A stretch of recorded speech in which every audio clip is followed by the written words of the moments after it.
দেখো না, আমি উপরে 7টি আসমান আমি বানাইছি ধাপে ধাপে। মা তারা ফি খালকির রহমান মিন তাফাউত, তুমি আল্লাহর সৃষ্টিতে কোনো অসামঞ্জস্য দেখবে না। এলোমেলো নাই, এলোমেলো নেই যে এটা হয় নাই, এটা একটু চাপাইয়া দিলে ভালো হইতো, এটা একটু মোটা করে দিলে ভালো হইতো, এটা একটু পাতলা করলে ভালো হইতো।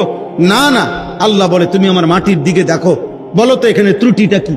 তুমি আমার একটা গাছের দিকে তাকাইয়া বলো তো এখানে এক চাইতে কি হইলে ভালো হইতো, তুমি কও, তুমি বলো। আমার সূর্যটার দিকে তাকাইয়া বলো বান্দা এখানে কি হইলে ভালো হইতো।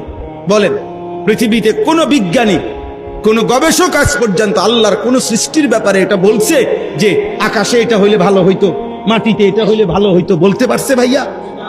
আল্লাহ বলে মা তারা ফি খালকির রহমান মিন তাফাউত, বান্দা দেখো চারদিকে আমার সৃষ্টির মধ্যে তুমি কোনো খুঁত অসামঞ্জস্য কিছুই নাই।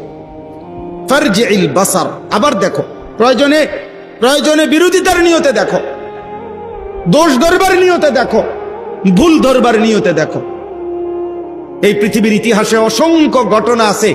এই কোরআন, আল্লাহর এই জমিনের মধ্যে অসংখ্য বেঈমান কোরআনের ভুল ধরার নিয়তে, ত্রুটি ধরার নিয়তে পড়তে গিয়ে বারবার এমন হাজারো বেঈমান কালেমা পড়ে মুসলমান হয়ে গেছে।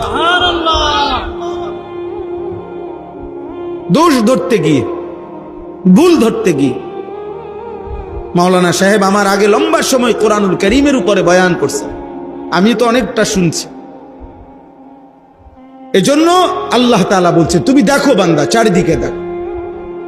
আমি আপনাদের কাছে অনুরোধ করি, আপনারা বাবারা আছেন অল্প কয়েকজন, তোমরা কিশোর নওজোয়ান আছো ভাই, দোস্ত, একজন বক্তা হিসাবে না, এক ভাই হিসাবে বললাম, তোমাদের যাদের বয়স 16 বছর, তুমি আমার সন্তান, আমি বাপ হিসাবে বললাম, এমন সুন্দর হায়াত নষ্ট করে দিও না। 16 বছরের সাহাবী